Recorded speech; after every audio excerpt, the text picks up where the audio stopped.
Randall and I have been talking. We think it's time you have your own space. That's what my daughter said to me on a Tuesday evening in March. She was standing in the kitchen doorway, arms crossed, not quite meeting my eyes. Her husband was somewhere behind her. I could hear the TV. He never turned it off. I was 64 years old. I had been living in that house for 11 months.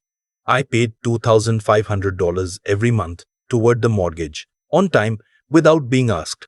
I bought groceries twice a week. I fixed the leaking pipe under the guest bathroom sink myself because Randall said he'd get to it and never did.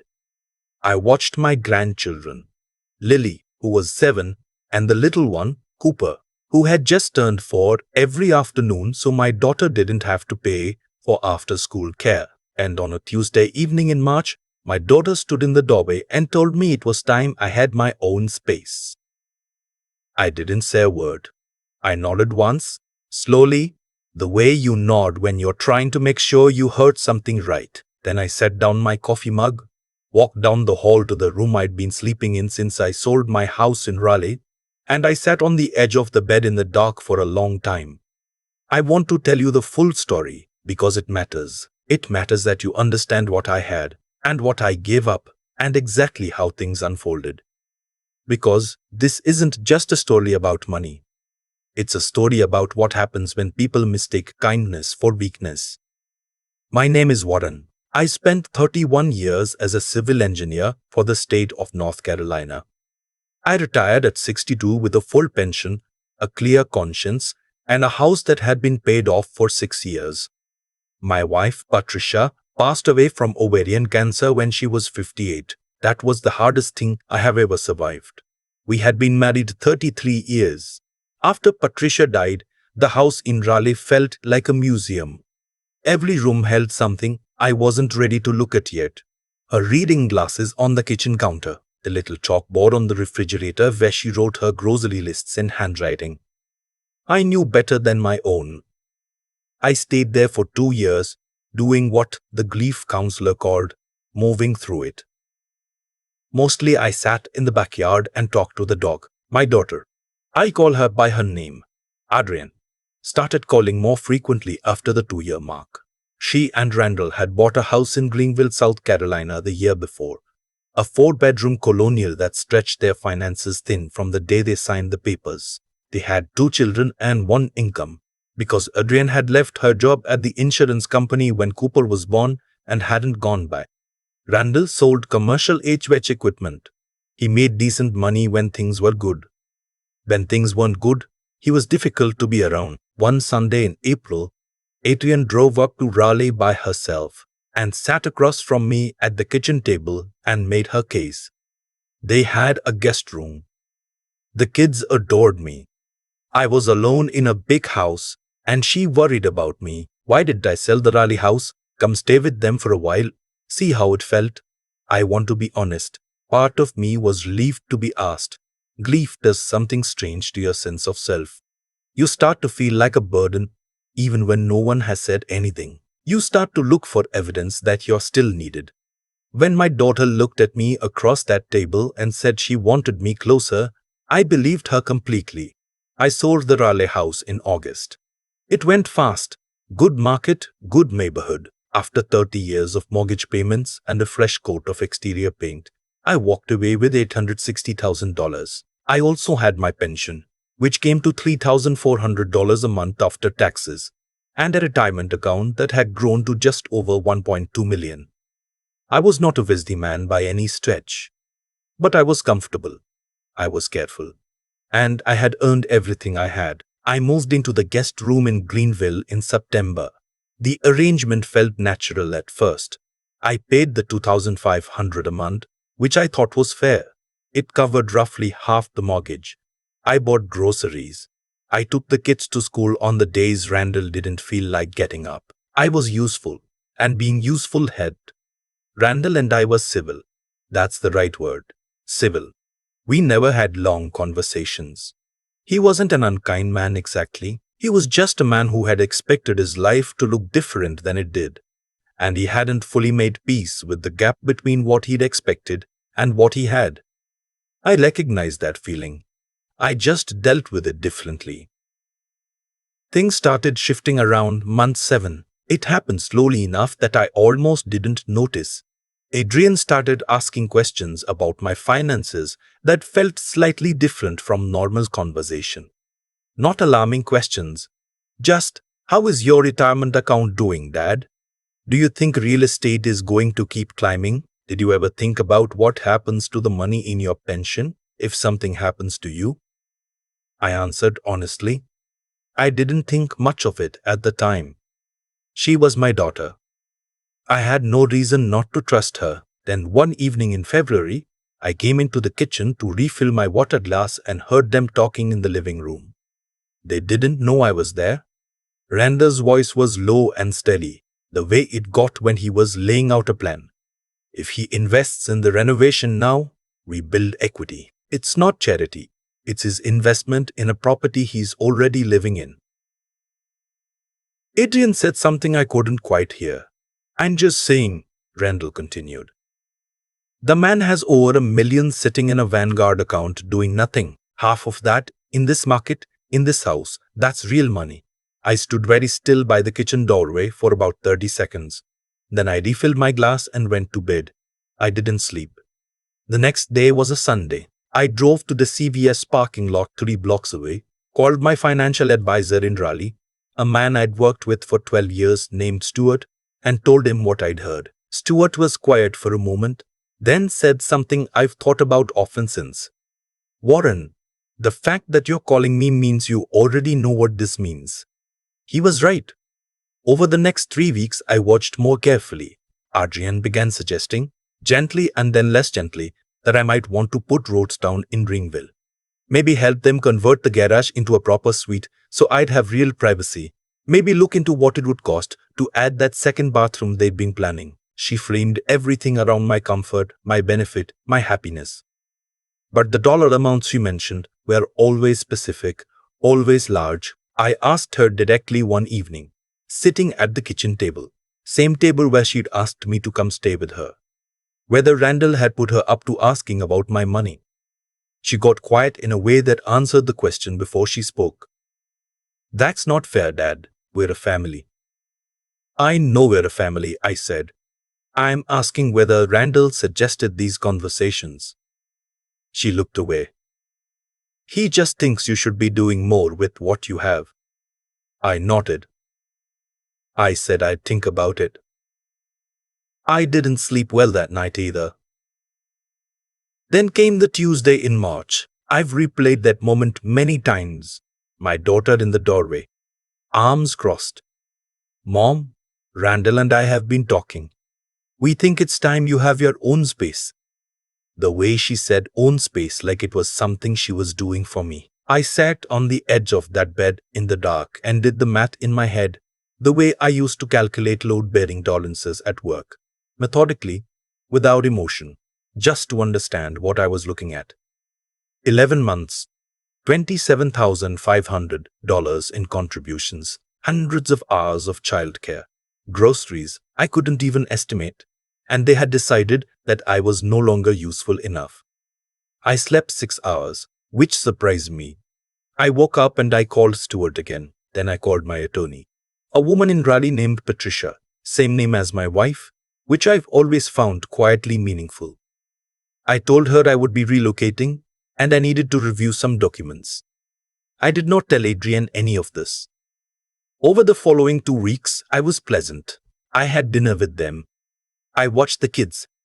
I helped Lily with her spelling homework.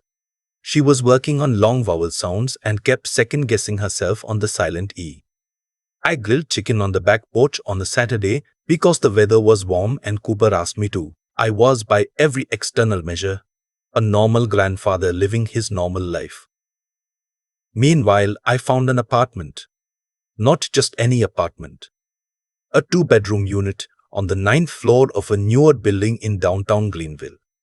The kind of place with a gym, a concierge, a view of the river. The rent was $2,200 a month, which was $300 less than I'd been paying towards someone else's mortgage. I also did 3 other things. First, I contacted a financial advisor at a different firm. No offense to Stuart, but I wanted a second opinion and moved 80% of my liquid assets into accounts that required only my signature to access. Second, I drafted a formal loan accounting. Over the course of my stay, beyond the monthly payments, I had lent Randall $4,000 in October when his truck needed a transmission, and another $3,000 in January when he said they were short on the mortgage. I had both amounts in text messages. I sent a formal letter through my attorney requesting repayment within 180 days. Third, I updated my will, my estate, the retirement account, the pension survivor benefit, whatever remained of the proceeds from the Raleigh house would go into a trust. The trust would pay for Lily and Cooper's college education, cover their basic needs until they turn 25, and then distribute the remainder equally between them. Adrian would receive nothing directly. Randall would receive nothing directly. Randall would receive nothing. This was not a decision I made in anger. I want to be clear about that. I sat with it for 2 weeks. I thought about Patricia, my wife, not my attorney, and what she would have said. She was a practical woman. She believed in consequences. She also believed in protecting children from the mistakes of their parents. I left on a Saturday morning in early April. I didn't make a scene. I had already moved most of my things over 2 quiet weekday mornings, while Adrian was running errands and the kids were in school. What remained fit in 4 boxes and the back seat of my car. I left a note on the kitchen counter that said, "I found my own space. I hope you find what you're looking for. The kids are the best thing in both our lives. Please don't let this change that. Dad." I drove to my new apartment, carried my boxes up in the elevator, and stood at the 9th floor window looking at the river. I ordered a pizza. I watched a baseball game. I called my old friend Dennis in Durham, who I hadn't talked to in 3 months, and we talked for 2 hours about nothing important. I went to sleep at 10:15. It was the best night's sleep I'd had in 11 months. For the first 2 weeks after I left, my phone was quiet. I figured they were either relieved or regrouping. I didn't reach out. I went to the gym in my building every morning. I found a coffee shop 4 blocks away that I liked. I drove out to see the kids on a Wednesday. I had texted Adrian that I'd like to take them for ice cream, and she said yes, probably because she didn't know how to say no without involving the kids in something they didn't understand. Lily ran across the parking lot and hugged my legs. Cooper told me 3 separate times that his favorite flavor was strawberry, as if I might forget. I was fine. More than fine. Week 3 is when Adrian called. Her voice was different, tighter. She asked how I was doing in a way that sounded like she was reading off a script she'd prepared. The mortgage payment went through short, she said, after the pleasantries ran out. We're $300 behind this month.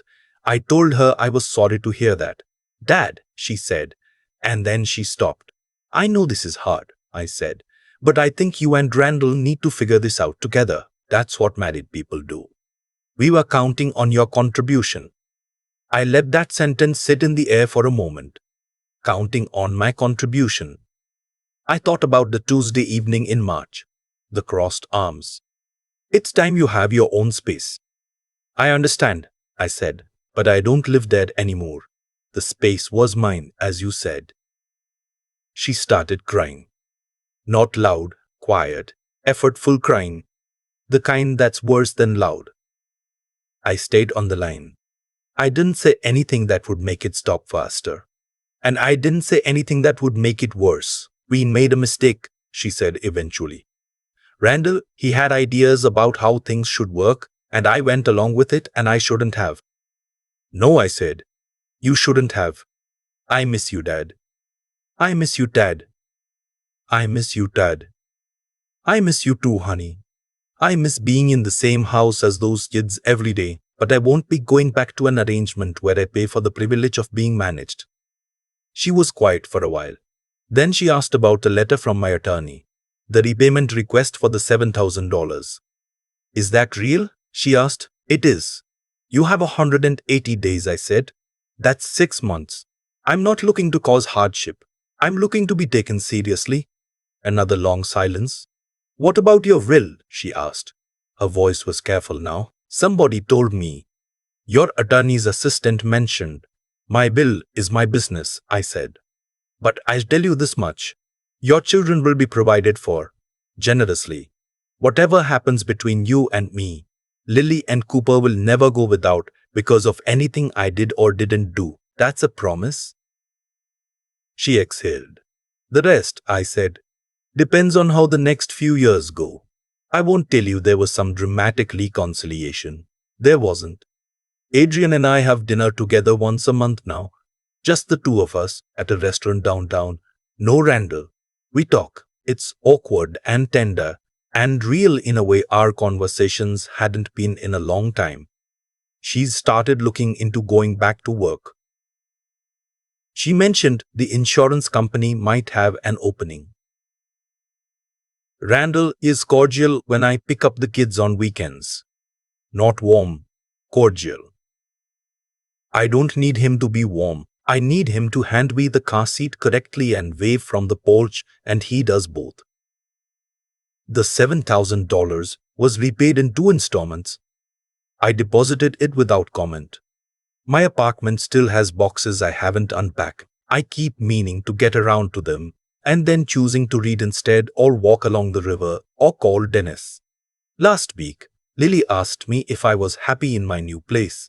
I told her I was. She thought about it for a second. She's 8 now, the long vowel sounds have clicked, and she said, "Good, Grandpa, you should be somewhere you feel like yourself." I don't know where she learned to say something like that. I thought about Patricia when she said it, the real Patricia, my wife of 33 years. I thought about how she would have laughed. This short, bright sound she made when something was both funny and true at the same time. I thought she would have been proud of me. Not for the money, not for the letter from the attorney, but for the part where I sat on the edge of that bed in the dark and decided that dignity was not negotiable. I am 64 years old. I wake up early. I drink my coffee by the window. The river does whatever rivers do in the morning, catches the light, moves along, doesn't ask permission. I am exactly where I should be. I've had a lot of time to think about what happened. That's one of the underrated gifts of living alone. The quiet gives you room to actually finish a thought. What I keep coming back to isn't the money. It isn't the letter from the attorney or the new apartment or even the look on Adrienne's face the first time she called after I left. What I keep coming back to is that Tuesday evening in March and the moment I chose not to argue, because here's what I've learned. At 64, after 31 years of engineering and 33 years of marriage and 2 years of grief, the way you respond to being underestimated is the only thing that actually belongs to you. Randall had a plan. He saw a number in a Vanguard account and he built a future around accessing it. That's not unusual. People do that kind of calculation all the time, sometimes without even realizing they're doing it. What matters is what you do when you see it clearly. I didn't yell. I didn't make accusations at the dinner table. I sat with what I knew. I called the people I trusted, and I acted. That's what I mean when I say this is a story about intelligence as much as it is about dignity. Not intelligence in the sense of being smarter than someone else. Intelligence in the sense of reading a situation honestly, without the distortion of what you wish were true. The hardest part wasn't leaving. The hardest part was the 7 or 8 weeks before I left, when I had to keep showing up to dinner and helping with homework and grilling chicken on the back porch, knowing what I knew. That required something I don't have a clean word for. Patience isn't quite right. Resolve maybe. The understanding that the right time to act is not always the moment you feel most like acting. Patricia used to say that people show you who they are in the small moments, not the big ones. She was right about most things. Randall showed me who he was in a conversation I wasn't supposed to hear. Adrienne showed me who she was by going along with it. Neither of them invented a character I hadn't already seen traces of. I just hadn't been willing to look directly at it before. The consequence of their choices was not something I engineered. I simply stopped absorbing the cost of them. That's a meaningful distinction.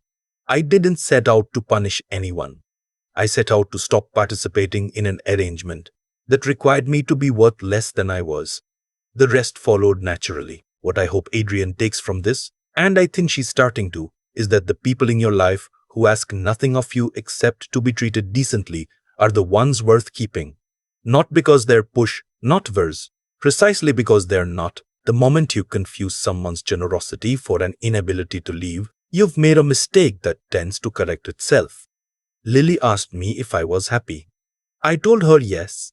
She said I should be somewhere I feel like myself. She's 8 years old and she already understands something it took me most of a lifetime to fully believe, that you don't earn your place in this world by making yourself smaller to fit someone else's plan. You earn it by knowing what you're worth and having the patience to wait until the people around you figure it out too, or, when necessary, by moving on without them. I wake up every morning in an apartment that is entirely mine. I drink my coffee by the window. The river moves. I am, at last, exactly where I belong.